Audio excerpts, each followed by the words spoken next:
Hello friends, welcome back to my channel. আপনি Gmail ব্যবহার করেন কিন্তু এই ট্রিক্সগুলো জানেন না। আজকের এই ভিডিওর মাধ্যমে অজানা এই ট্রিক্স সম্পর্কে বিস্তারিত জানবো। তো চলুন ভিডিওটি শুরু করা যাক।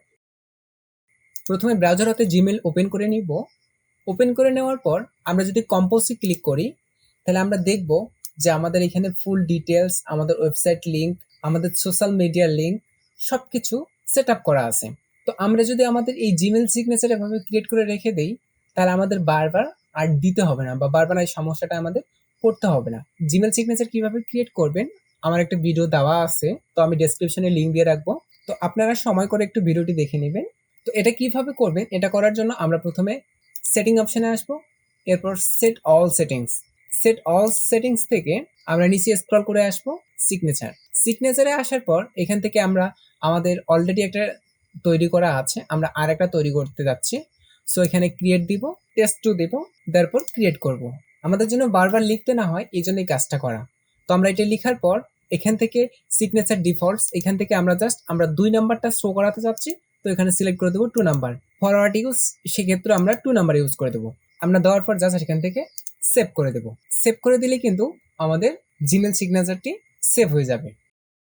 এরপর দ্বিতীয় যে টিপসটা নিয়ে কথা বলবো সেটা হচ্ছে আমাদের প্রথমে এইভাবে একটা জিমেল একটা করে ওপেন করতে হয়, তারপর আবারও ব্যাক করতে হয়, তারপর আবার একটা করে ওপেন করতে হয়, আবারও ব্যাক করতে হয়, যা অনেক সমস্যা এবং ঝামেলার মনে হয়। এটা সমাধান করার জন্য আমাদের প্রথমে আবার সেটিংস আইকনে ক্লিক করতে হবে। স্ক্রল করে নিচে এসে রিডিং পেন, এখান থেকে আমাদের রাইট অফ ইনবক্স করে দিতে হবে। এরপর এটা ক্লোজ করে দিব। ক্লোজ করে দেওয়ার পর আমরা যদি এখন ওপেন করি পাশে আমাদের মেলটি দেখতে পাবো। ইন্টারেস্টিং না? ইন্টারেস্টিং। এরপর তৃতীয় যে টিপসটা হচ্ছে আমরা যখন কাউকে মেল পাঠাই, মেল পাঠানোর পর মেইলে যদি কোনো ভুল থাকে তাহলে সেটা আমাদেরকে আন্ডু করে নিতে হয়। কিন্তু আমরা জিমেলে জাস্ট 5 সেকেন্ডে সেটা আন্ডু করতে পারি, যে সেটিংসটা সম্পূর্ণ ডিফল্ট ভাবে থাকে। তো আমরা এই সেটিংসটা একটু চেঞ্জ করে দেবো 5 সেকেন্ড থেকে 30 সেকেন্ড, যে 30 সেকেন্ডের মধ্যে আমরা সেই মেইলটা আবার আন্ডু করে সঠিক করে সেন্ড করতে পারবো। তো এটা করার জন্য আমাদের সেটিংসে আসতে হবে।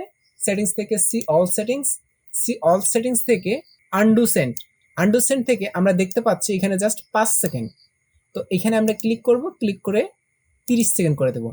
30 সেকেন্ড করে দিলে আমরা মেল পাঠানোর 30 সেকেন্ডের মধ্যে আমাদের মেলটা আবার আন্ডু করে নিতে পারবো। এরপর যে সর্বশেষ ট্রিক্সটা নিয়ে কথা বলবো সেটা হচ্ছে অনেক জরুরি এবং ইম্পর্টেন্ট। আমরা দীর্ঘদিন যাবত যদি আমাদের মেইলটা ইউজ করি তাহলে আমরা দেখি আমাদের 15 জিবি স্টোরেজ দেওয়া থাকে। তো 15 জিবি স্টোরেজ, ফটো হাবি জাবি অনেক কিছু সব মিলে দেখি যে আমাদের স্টোরেজ ফুল হয়ে যাচ্ছে। তো অনেক ভারী ভারী মেইল যেগুলো আমরা বাছাই করে ডিলিট করে দিতে পারবো। তো এটা করার জন্য আমাদের এখানে সার্চ মেইল থেকে সার্চ অপশানে ক্লিক করব। সার্চ অপশানে ক্লিক করার পর ডে উইথিন, এখানে ক্লিক করে 1 বছর আমরা কত এমবির ফাইল ডিলিট করতে চাচ্ছি সেটা সিলেক্ট করে দিব। সো আমি এখান থেকে 2 এমবির ফাইলগুলো চাচ্ছি। তো এরপর আমরা সার্চ করে দিব। তো সার্চ করে দেওয়ার পর আমার এই রেজাল্টগুলো দেখাইছে যে এই ফাইলগুলো আমার 2 এমবির উপরে অথবা 2 এমবি করে। সো আমি দেখে দেখে এগুলা সিলেক্ট করে এখানে ডিলিট আইকনে ক্লিক করলে এগুলো কিন্তু আমাদের ডিলিট হয়ে যাবে। ডিলিট হলে আমাদের স্টোরেজ যে ফুল দেখাচ্ছে বা ফুল হয়ে আছে, তো সেটা আমাদের ফ্রি হয়ে আসবে। তো ফ্রেন্ডস, কেমন লাগলো কমেন্টের মাধ্যমে অবশ্যই জানাবেন। এরকম নিত্য নতুন ভিডিও পেতে চাইলে আমাদের এই চ্যানেলটিকে সাবস্ক্রাইব করে রাখবেন।